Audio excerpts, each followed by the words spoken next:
All things baseball. Premier Sports Academy, the first indoor baseball and softball facility and academy, is going to open its doors.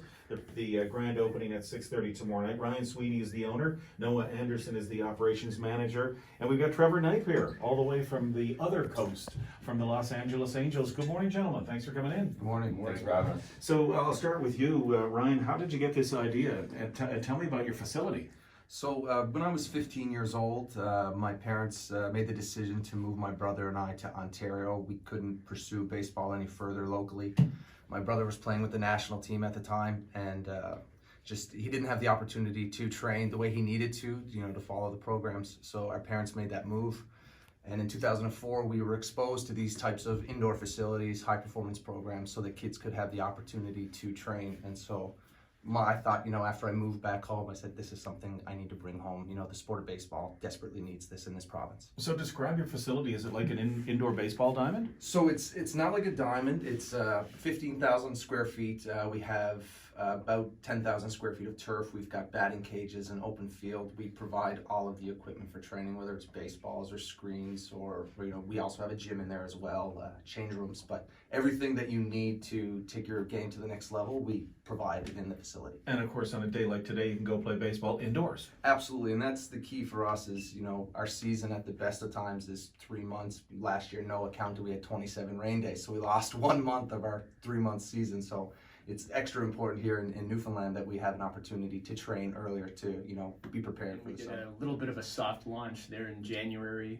The support has been great from the community, obviously those within the baseball community, but now all of a sudden over the last couple of weeks it's expanding greatly. It's not just for your high performance baseball athlete or softball athlete.